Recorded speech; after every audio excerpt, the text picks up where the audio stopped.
Hello, hello. Oh, hi. Hi, everybody. Thanks so much for coming out to this talk about the work, the book Living to Learn, Art and Education for the Common Good. So I'm going to give a short overview of the book, and then we're lucky enough to have three of the contributors here that I'm going to invite them to come up, and then we'll have sort of more like a talk show type conversation. And then take a little bit of conversation from the audience. So thanks to Inventory Press for working on this book. It's come out. We got some advanced copies in February, and since then I've been doing events in Richmond. It was co-published by the ICA at VCU, Virginia Commonwealth University, where I teach.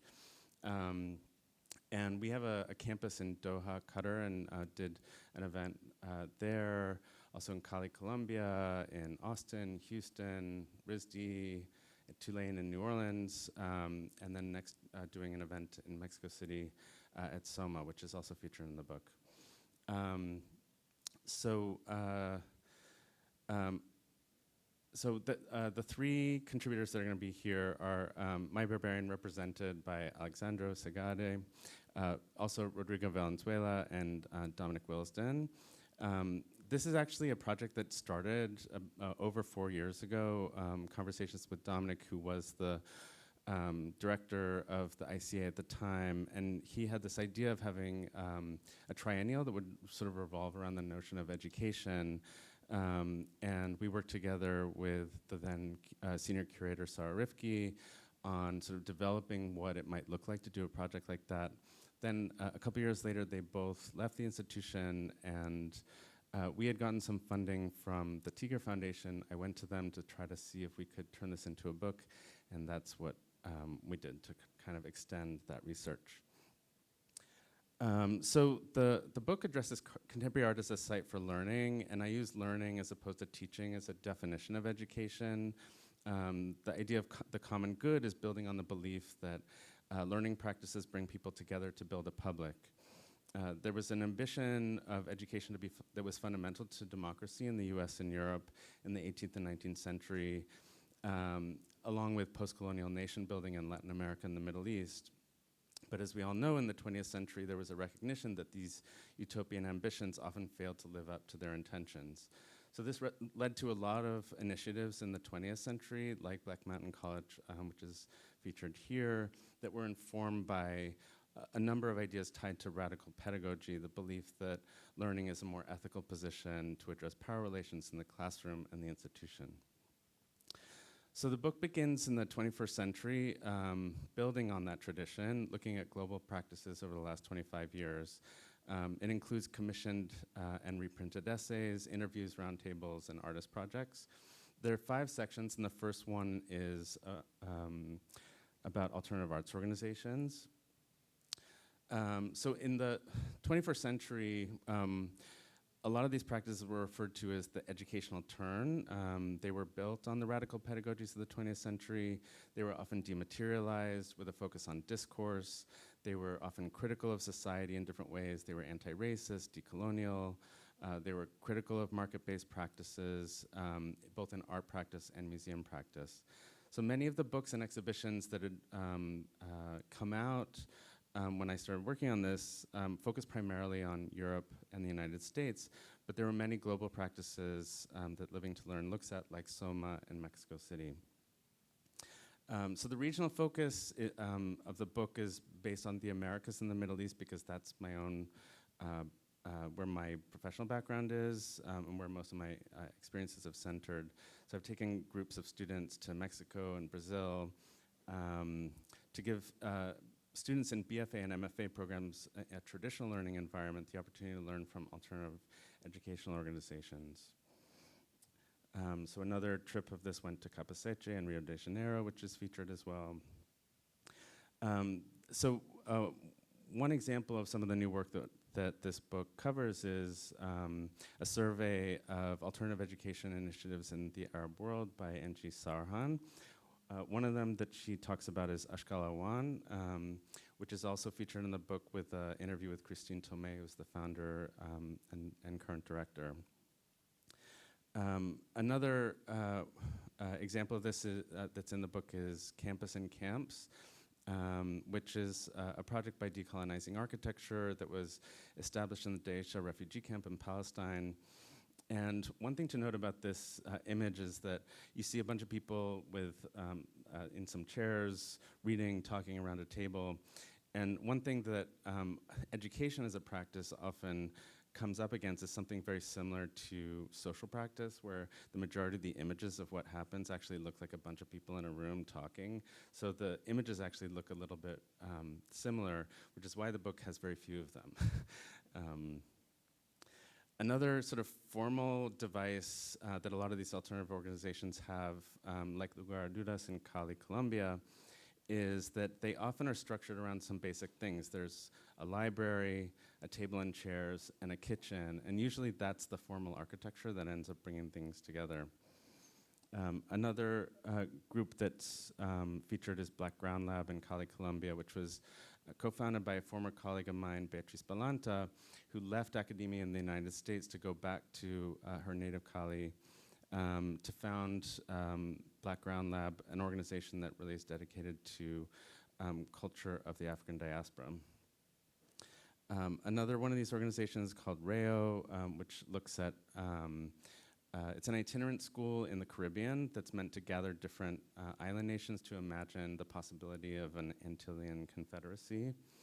And here in Los Angeles, one of the earliest examples of this was in the 21st century. It was the public school co-founded by Sean Dockeray and a number of others. And it really used an early version of the internet to create a platform for skill sharing.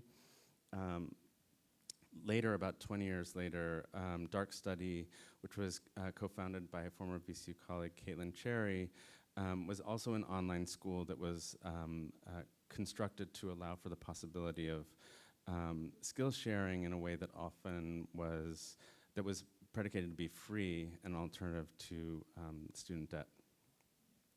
So the next section is BFA, MFA, PhD, which looks at formal art schools, colleges, and universities, and it's named after the group of the same name that a little over 20 years ago put out a report that was looking on the lives of arts graduates and focusing on the economy of art school, looking at student debt, looking at tuition, and looking at actually the jobs that people get after they graduate, something that often was considered taboo before this.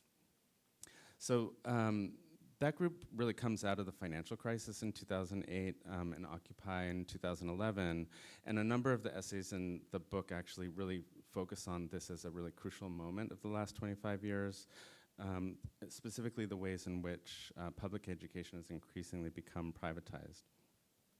So there was a roundtable that Rodrigo participated in that's included educators in the US that was organized by my colleague Michael Jones-McKean, who's here also. So one thing that really struck a very intense chord through this process is that I started working on this in the immediate aftermath of October 7th, 2023. And since then, as the brutal genocide unfolded in Gaza, we've seen the complete decimation of an educational infrastructure. So this is one of the universities in Gaza that was destroyed. At the same time, university campuses became the center for protests and encampments, and this book includes a text by an anonymous Harvard senior whose degree was withheld, which is entitled Why I Protest. And it also includes an essay called On Hating Students by Daniel Spalding. So as much as there was this upsurge of activism, there was just as much of a brutal crackdown on both the physical presence but also the freedom of speech. So in the book, Ariela Aisha Azulay talks about the ways in which the university can unlearn Zionism. The Palestinian artist Yazan Khalili talks about his struggles with freedom of speech. There also is a roundtable discussion with educators in the Middle East that had to be postponed multiple times because two of them are professors in Beirut, Walid Sadek and Gregory Bouchakjian. And this was in the last bombing of Beirut in 2024, when the electricity would go out or Wi-Fi would go out. So we had to keep on postponing and replanning this Zoom to record it. But once we all came together, the artist Gregory Buchakjian told this story about a student that he encountered. He said, quote, "The other day, I saw a student who lives in a neighborhood that was bombed. She was sitting on a chair. She couldn't think. She couldn't say a word. Her face was completely white. She was completely traumatized and wanted to stay because otherwise they're stuck at home and they feel like they're going mad. So this young woman who didn't sleep at night was exhausted. She didn't want to go home because somehow the campus is a safe space." So one of the things I thought was interesting about that comment is that, like, the phrase safe spaces is something that's often used in the United States to refer to a way that sometimes with encouragement, sometimes with a kind of mocking tone about the notion of how safety can function within an American university context. The third section focuses on practices and gathers together the work of both artists and curators.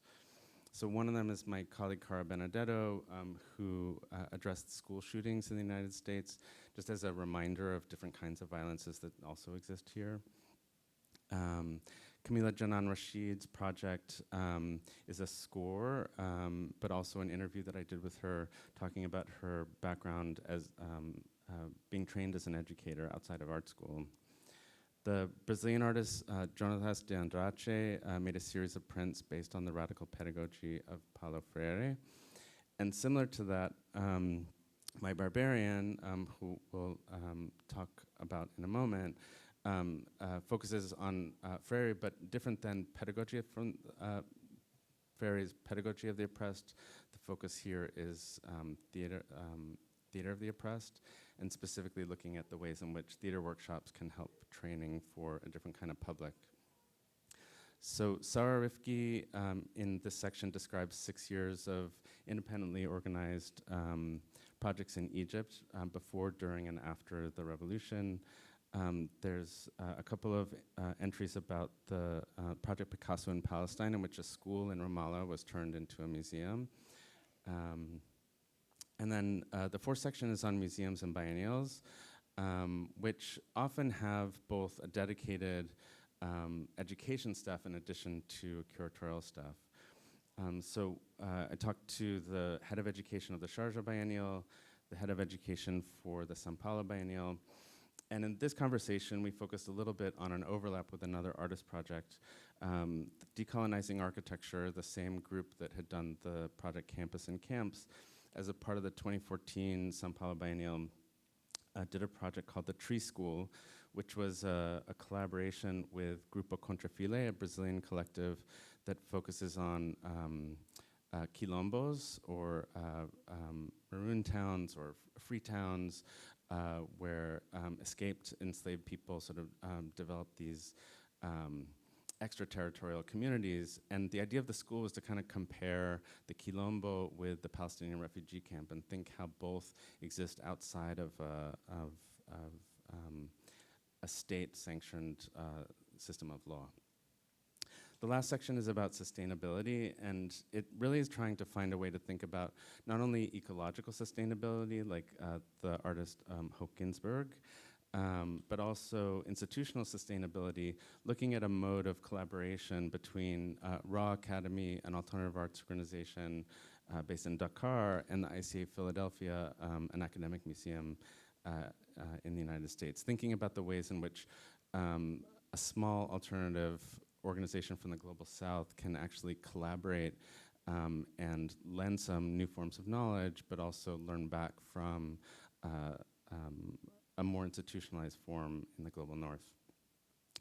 The last way of thinking about sustainability was introduced by an essay by the artist Gary Zhang, who's based in London.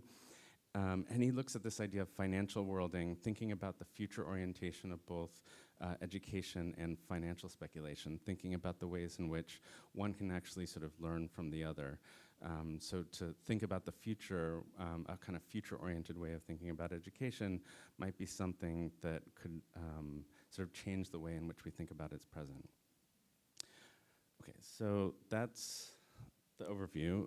So I'd like to welcome our panelists to come up and join us.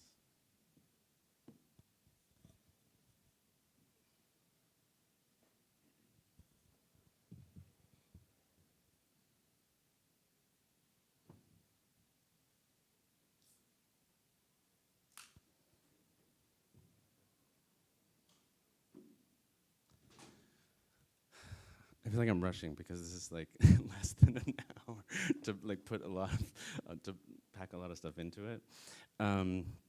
Okay, so I'm really happy that we have Alexandro, Dominic, and Rodrigo here. I'm not going to do like full introductions also in the name of time, because in some ways some of our conversation will be talking about each of these practices. Maybe first to Dominic, your contributions included a number of things. In addition to participating in a roundtable about museums and one about education, there also was an essay that you sort of summarized your own path in relationship to the intersections between art and education. And both in these roundtables and also in your own reflections, you had worked as a curator of public events at Tate Modern, thinking about education in relationship to a public, and also thinking about the ways that public programs and education can function in relationship to SF MoMA, and then later coming to the ICA and at VCU, an academic museum. And one thing that you were really insisting through a lot of your own reflections and the conversations was a belief in institutions at a time where institutions are often under threat by both the left and the right for very different reasons. And you were saying in some ways that your belief in institutions is a belief in their ability to kind of galvanize a public. And I wonder if you could say a little bit more about that belief.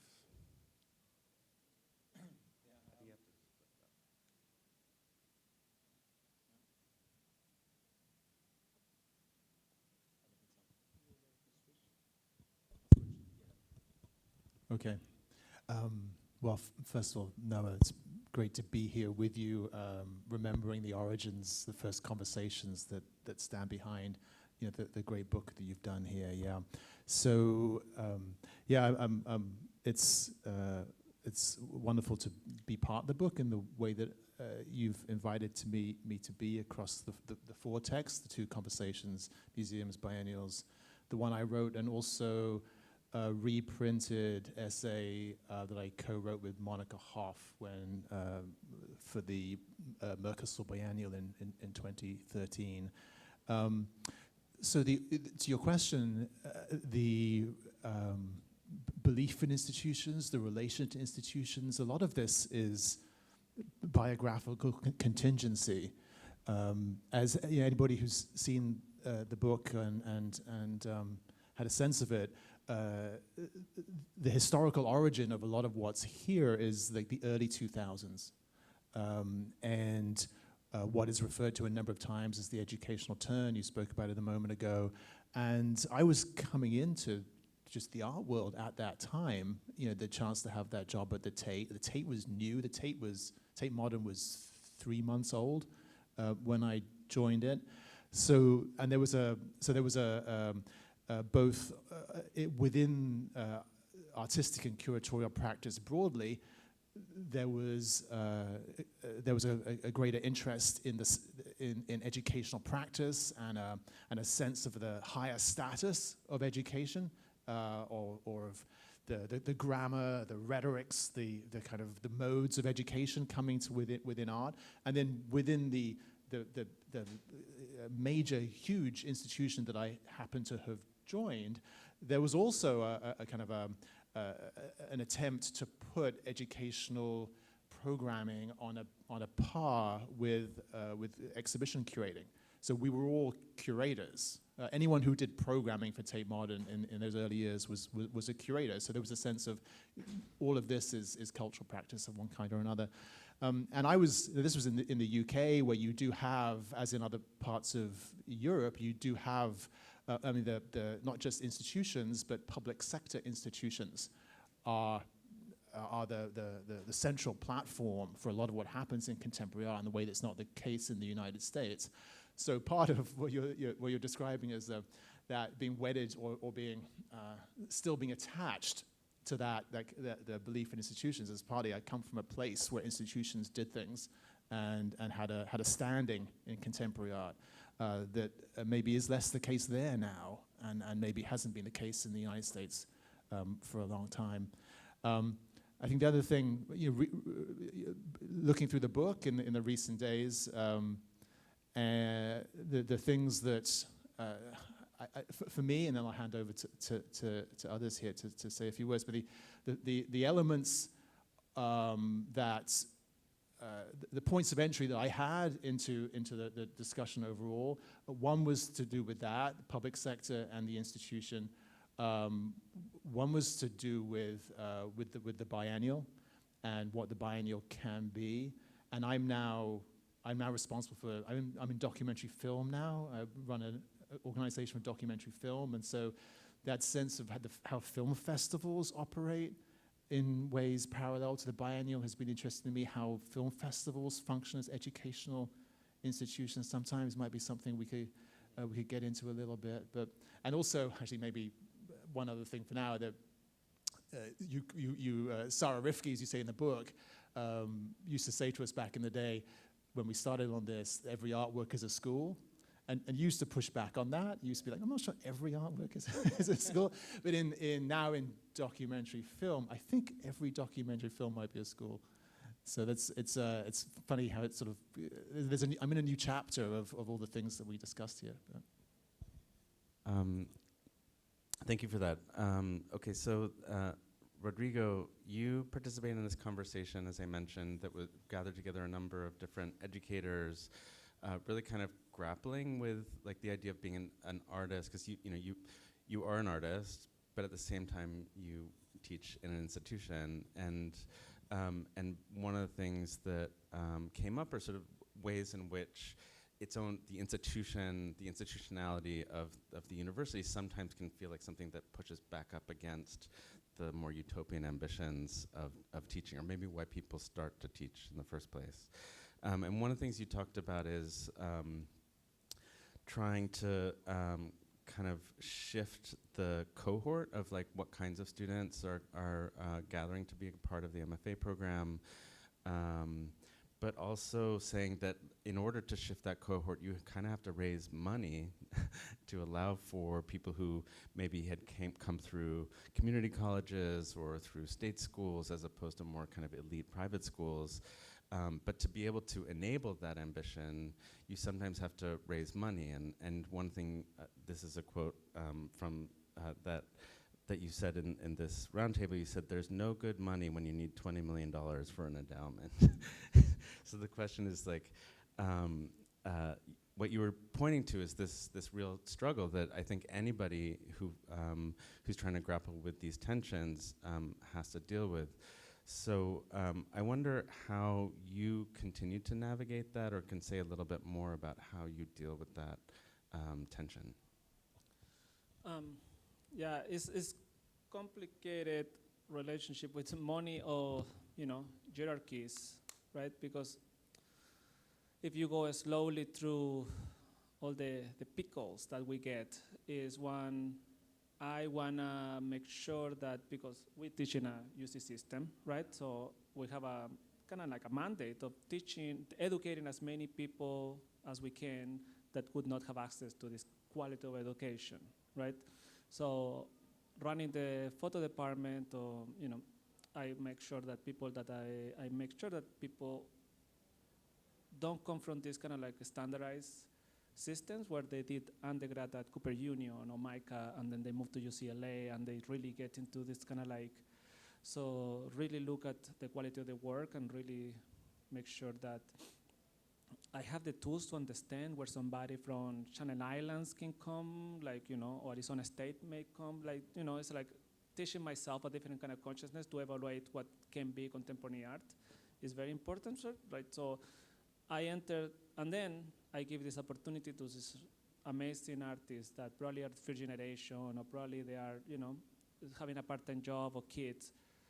So how I make sure that I don't do some bait and switch, right? Where I can give them some financial support the first year, and then the second year are like, there is no more scholarship. Or I present an opportunity that's so unique that they decide to go on and get in debt.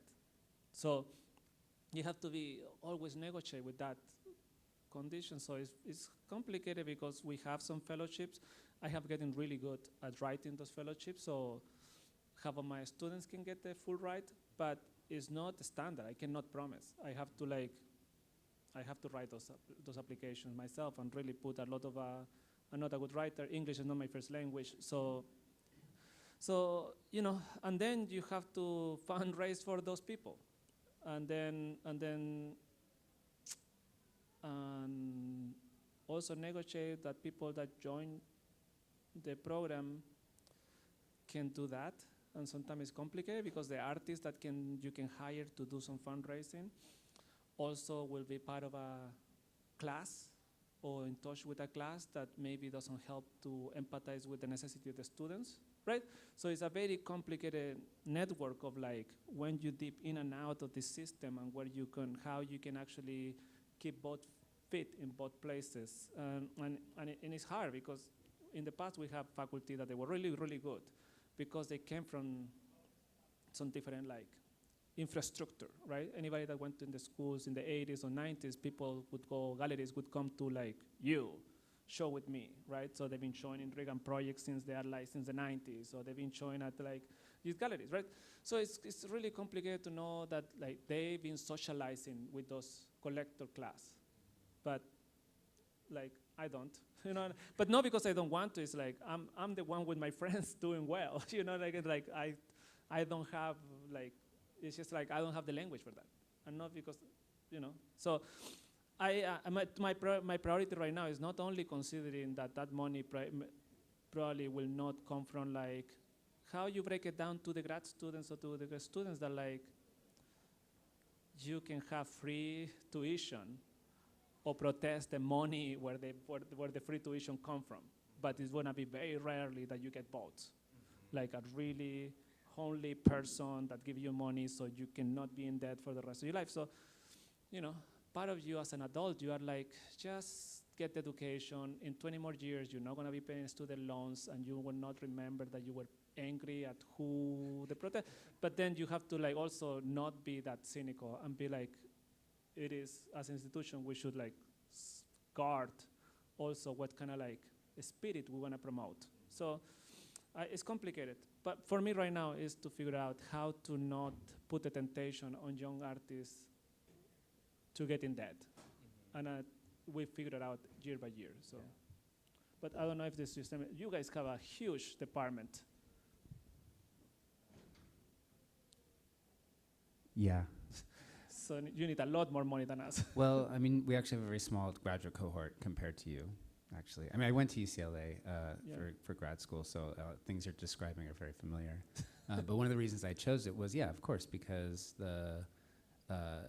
comparing it to Columbia, it made no sense to go into that much debt to get a degree in performance art. And but at the same time also, I mean, a public institution was preferable to me and staying in California, so yeah. But now, we have 7 students per cohort, and we're going to have to change at UC San Diego, where I teach, from a 3-year program to a 2-year program because of budget cuts. I wonder, I want to get to this question for you, actually, that's like how you compare your experience with the sort of alternative education project of My Barbarian with your very institutional relationship. I mean, I think that, thank you for asking, and thank you for this book, and thank you for inviting me to participate. I'm speaking, I guess, on behalf of 2 other artists, Jade Gordon and Malik Gaines, who are the other members of My Barbarian. We started in 2008 a pedagogical performance project that came out of our much more kind of like cabaret queer theater project that we had started in 2000. When we all 3 decided, having operated in the art world for a little bit, that we actually needed to learn a little bit about the art world, to understand the context. When people said theatricality to us, and we're like, that was a put down, and we were like, why? We all three went back to school and figured that out. So I went to get an MFA in interdisciplinary studio program and studied with Mary Kelly and Andrea Fraser at UCLA. Malik got a PhD in performance studies at UCLA, and Jade was in a theater program that was focused at USC. It's since closed, but it's Theater for Social Change, and it was focused around Augusto Boal. And so the three of us were looking at things like institutional critique and performance studies, and this amazing pedagogical kind of theater program of Boal that still existed and still is being taught and used in communities. And so we sort of thought, how do we bring these things together in conversation while we're getting our degrees? And at that time, it was really through education departments at museums. The first one was the New Museum in 2008, invited us to do to start the project there. We called it the Post-Living Anti-Action Theater. It had 5 principles. We were looking at things like Eugenio Barba's Dictionary of Performance and other kinds of, the living theater, Fassbender's anti-theater, all of this stuff that we were studying, we were putting in conversation, then we were putting it in practice. And these are not things we could do in the classroom at school, but we could do through the support of institutions like the New Museum at that time.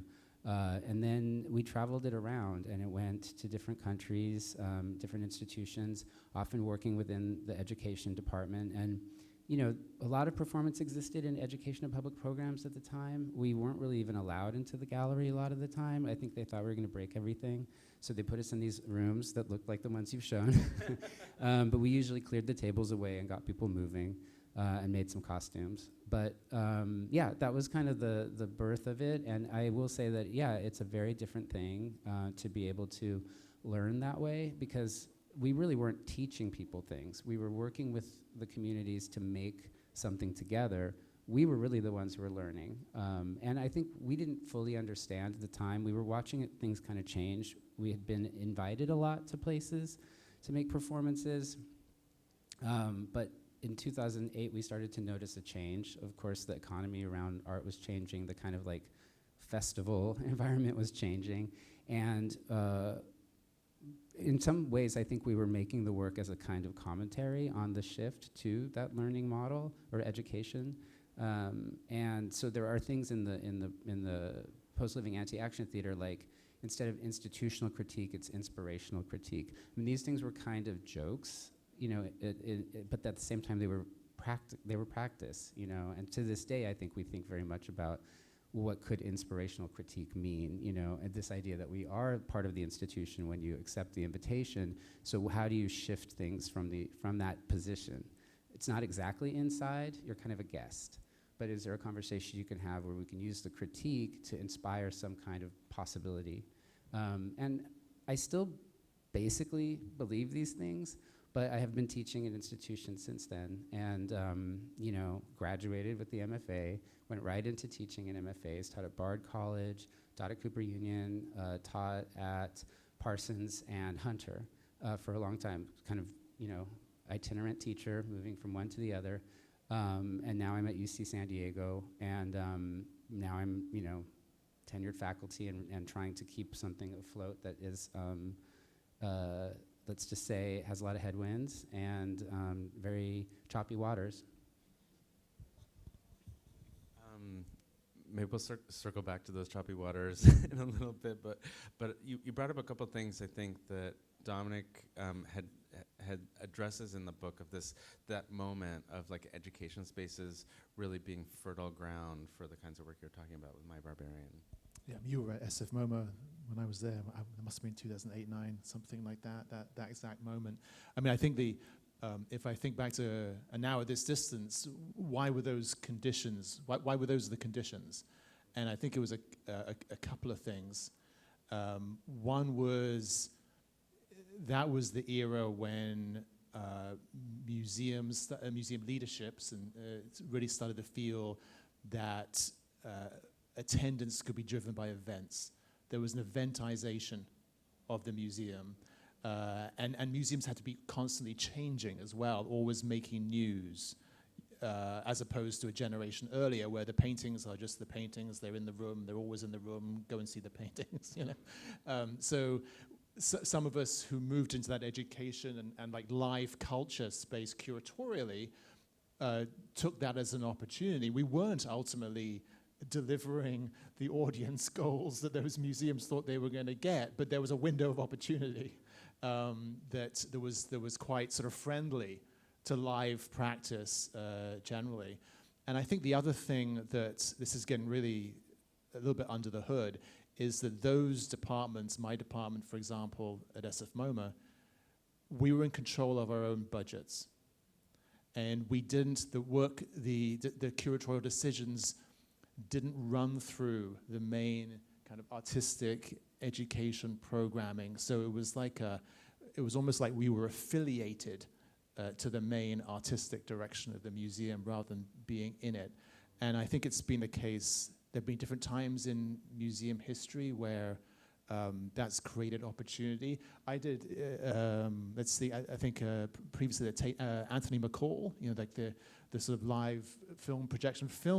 Education departments have been at different times a home for experimental film before that got integrated into the artistic program. So it's been a point of entry for more experimental and sort of practice in other media from time to time.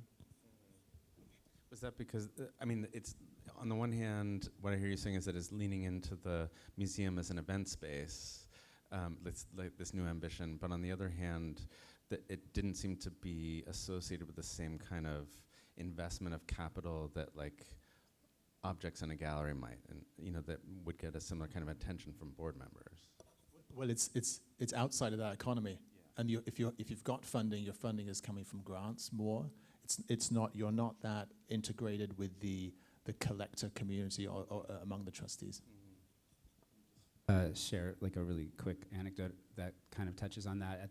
So the new museum is where the shows, where Post Living Anti-Action Theater project started. We went to many different places in 8 years, and then came back in 2016 to do an exhibition that was a kind of installation and performance program, inviting former participants from around the world back. And it was a different curator now. It was Unji Ju who started the project, and then Johanna Burton was the final curator we worked with at the new museum. And we were really excited. You know, we had a museum show in New York, we had this installation. Pippo Larivrist was in the rest of the museum. And there was this moment where I was in the elevator, some people had come in, there was another person who I knew worked in the institution there. And when the people said, oh, what floor should we go to? She was, the person from the museum said, oh, well, these are the floors where there's art. There's nothing on the top floor that anybody needs to see, which was our exhibition.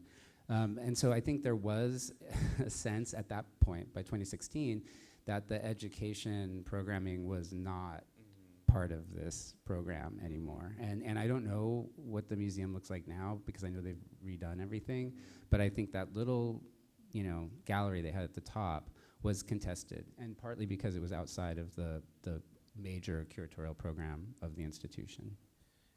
Can I add some? I mean, all the things that you guys are talking is a problem in a school, but I think in life, this kind of like this managerial or middleman class, right? Like kind of drop shipping of education, where it feels that, for example, we have tenure, we don't have a boss, right? There is not somebody that tells us what to teach, but there is a school manager that tells you where to spend the money.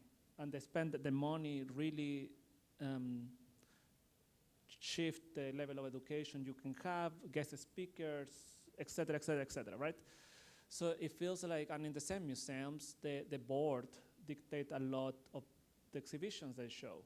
And because the boards are mostly collectors and they cannot collect performance art, then, so it's almost like we're running by these people, and it's not a mystery, but like there is something interesting that I think we kind of surrendered to this managerial class.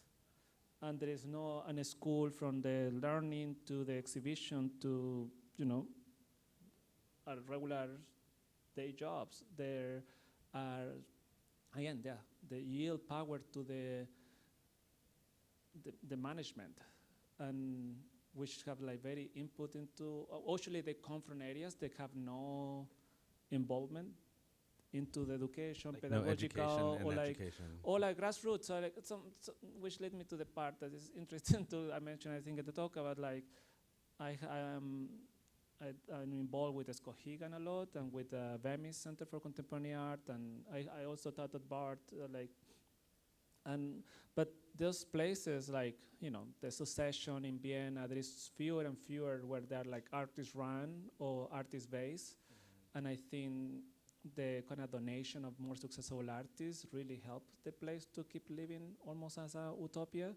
And there is one day that is kind of known in the summer that all the donors go to see what people are doing. But in general, the board of VEMIS there is like 5 artists in it, and there is like 5 donors or like contributors, right? So it makes it pretty balanced about kind of like what kind of input we have, but that is the main problem, but not only in the education. I feel like the rise of the managerial class in the decision making of all kinds is frustrating and problematic, I think.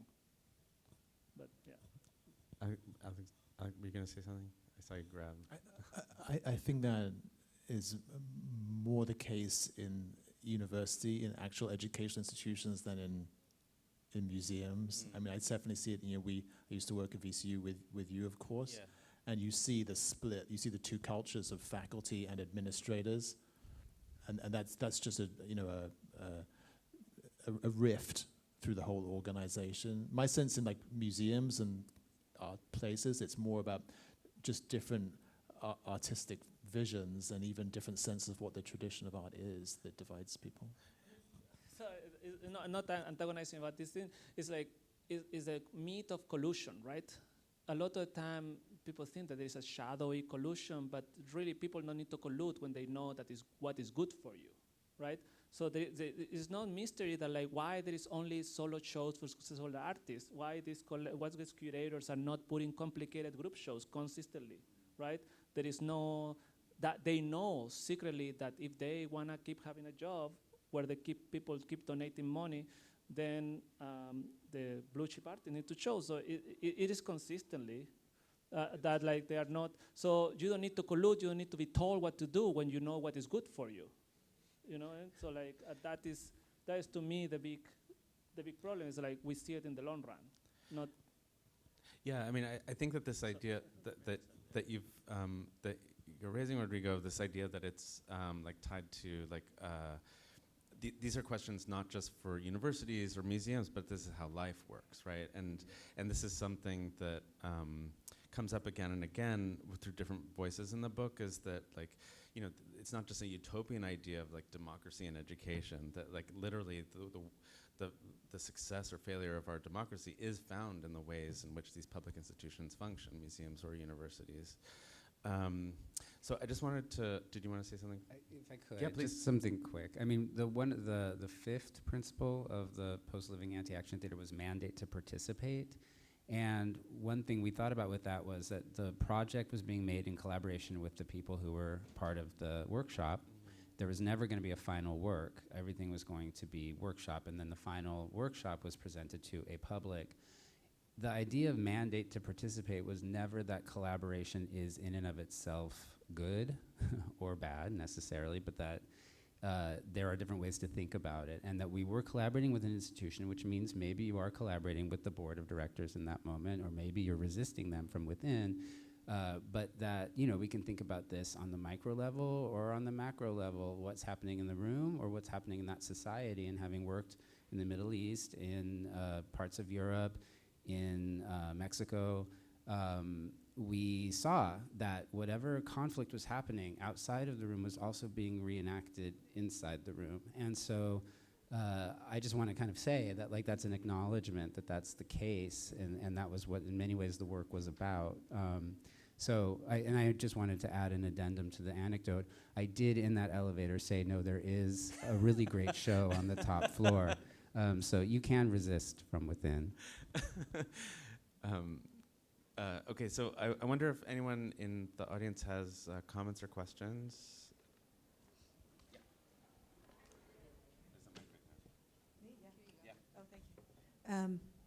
Thank you. Very interesting and productive leads.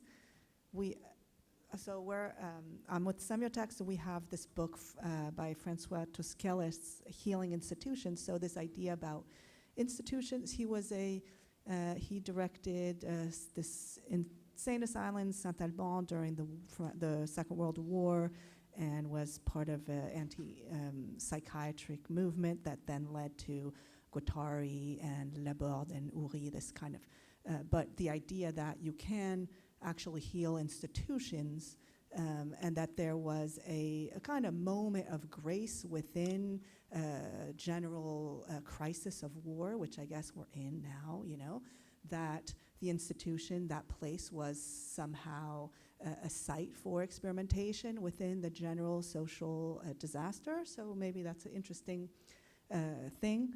And I've been trying to get enough courage to start something. I got a job finally at San Jose State, so really lucky to be teaching there. I teach in the MFA, but also in the humanities department. And I feel as like the adults faced with these students whose choices are so stark in terms of the financials and the opportunities and everything from like the cultural violence of the language, the class position of our language, to the economics of it, that I would like to work with the Career Center to then propose some alternative economic structures that we might then offer as a way for students to then continue, have a sustainable living, possibility for sustainable living beyond the institution, rather than just like the AI destruction and blah.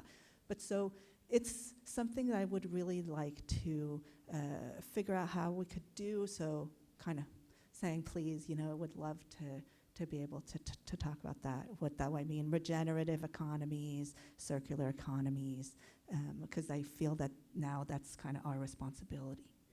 It's a great impulse. Thank you for that. My question has a lot to do with yours, actually. I was wondering if institutional and, thank you.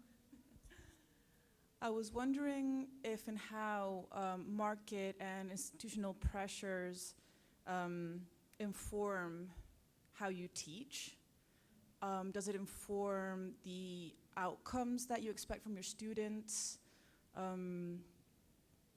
Is there a certain way that students' work are changing or are expected to change according to these pressures? Or does it have to do more with perhaps resisting these pressures to enforce creativity, or I don't know, or do you have to strike a balance? Because I'm going kind of through that, but in another field in comparative literature, and I see that it's very delicate for professors to try to find a way to push you to do something original and creative, but at the same time something that can be somewhat marketable to the job market, right?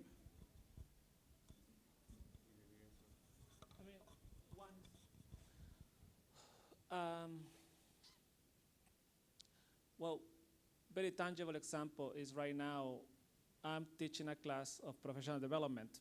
The main reason why I'm teaching this class, co-teaching this class with Andrea Fraser, that was, we split in class 5 weeks. She destroyed her soul, and 5 weeks I have to try to put it back together in some weird way, right? So, and the main reason why we're teaching is because of the money, we don't have more TA-ships.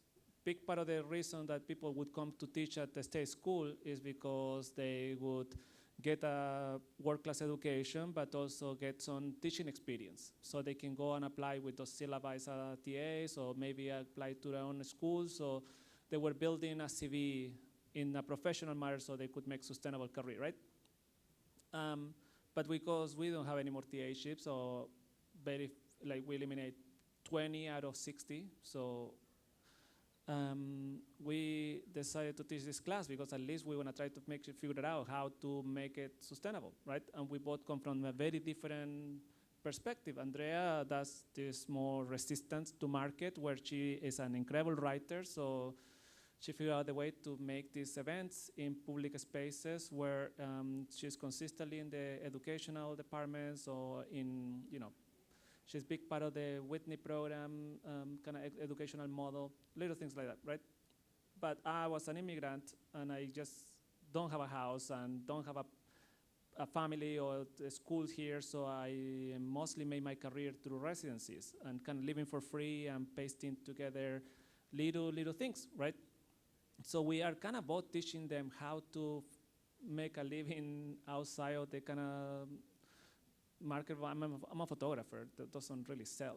The work doesn't really sell, right? So it's complicated, but it's affecting right now very directly because I cannot prepare them to be teachers because we don't have TA-ships. So we both are teaching something. I don't know how to teach them how to be successful in the market.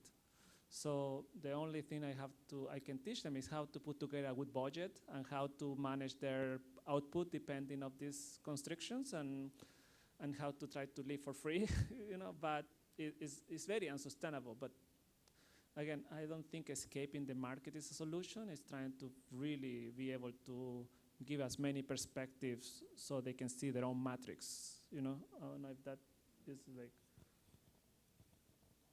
That sounds like a great class. I would have liked that class. Yeah, I mean, that is the question, and something that I have to negotiate with the student in terms of their expectations, their goals, encouraging them not to necessarily mimic what they see as successful within the marketplace, because you are trying to create something that is your own. And be very honest. And I think this is the thing that's difficult, is that on the one hand, because I studied with Andrea Fraser and really thought about how do we expose the apparatus of this thing, demystify, the art world. But then what can sometimes happen is then institutional mechanisms become the subject. And then we lose something that maybe brought that person to want to be an artist in the first place. And so I am trying very hard to kind of figure out ways to strike those balances. And I also feel like there's a certain kind of opportunity that we're offering them that is just about losing themselves in their own world for a couple of years that I don't want to destroy. It was important for me to have that, although it was also very important to learn about Bourdieu's, field of cultural production, and somehow I managed to make art that sort of tries to thread that needle. But this is the question, and I think it's very individual on the one hand, because as an MFA professor, you're working very much one-on-one. But then institutionally, we have to address these larger issues, which are impacting them and making it very hard for them to make that work. And it's hard to lose yourself in your studio when you are so insecure financially, and you're also dealing with a government that is, basically hunting you. So how do we do this? And this is the struggle. And I guess by naming the struggle, we can at least start to talk about it. But I don't have, solutions for every situation. Just exactly the problems you're bringing up. Just as a moment to kind of thread it together and close, one thing that I try to do, at least in my own teaching, is to try to give a basic overview of the fact that there are multiple art worlds, that there's not just one way to exist in the art world. And some of those are geographic, and some of those are thematic in terms of practices. And each of those are communities that can actually generate their own communal systems, their own economies. And those things, I think, can happen in parallel and often do. Okay, yes? I think the art book fair is one of those. Yeah. And it strikes me coming here today that this has come out of that moment of the educational turn as much as anything else. Yeah. I was still in London. The book fair, Publish or Be Damned, was 2004. New York was 2006. This was 2013. So, I mean, this is a model. It's not something you can translate broadly, but it's a model of a different kind of world that operates on different economies. Very much so. Oh. I think we really have to close. Okay, but we'll continue. Okay. Thank you all for being here. Thank you for talking with us.